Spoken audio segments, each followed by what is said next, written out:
ఆచారం అంటే ఏమిటి? ఆచరణీయమైన దానినే ఆచారం అంటారు. బుద్ధిమంతులు, మేధావులు, పండితులు, ధర్మవేత్తలు, కుల పెద్దలు ఎందరెందరో ఆలోచించి, తర్కించి మనిషిని మహోన్నతిని చేయడానికి, దురాచారం నుండి దూరం చేయడానికి ప్రవేశపెట్టిన ఆలోచననే ఆచారము అనవచ్చు.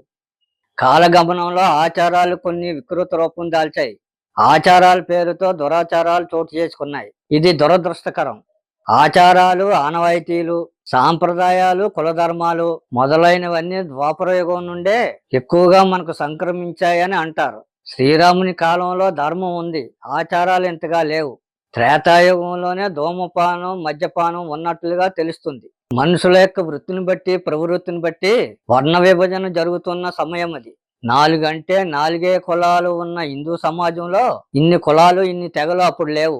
బ్రాహ్మణ, క్షత్రియ, వైశ్య, శూద్రులు అన్న 4 వర్ణాలు మాత్రమే ఉండేవి. ఒక్కొక్క వర్ణం వారికి ఒక్కొక్క ఆచారం ఉండేది. కాలక్రమంలో శూద్రవర్ణం వివిధ రకాల మార్పులకు, వివిధమైన విభాగాలకు లోనైపోయింది. ఫలితంగా 106 తెగలుగా విడిపోయింది. ఎవరికి ఇష్టమైన ఆచారాలను వారు స్థిరపరుచుకున్నారు. ఒక్కొక్క తెగకు ఒక్కొక్క గురువు ఉండడం వలన రకరకాల ఆచారాలను నెలకొల్పడం జరిగింది. గమనించవలసిన విషయం ఏమిటంటే, శూద్రవర్ణం ఒక్కటే వివిధ కులాలుగా విడిపోవడం జరిగింది. కారణం ఏమిటంటే, ఆనాటి శూద్రులు విద్యావంతులు కారు.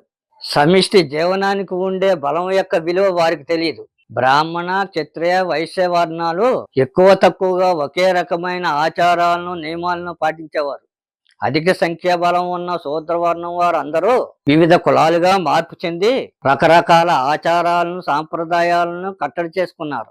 అయితే కొన్ని ఆచారాలు అన్ని కులాలకు ఒకటిగానే ఉండేవి. బాధాకరమైన విషయం ఏమిటంటే, ఆచారాలన్నీ ఎక్కువగా స్త్రీల కోసమే ఉండేవని చెప్పక తప్పదు. చాలా ఆచారాలు కట్టుబాట్ల కోసమే సృష్టించబడ్డాయి.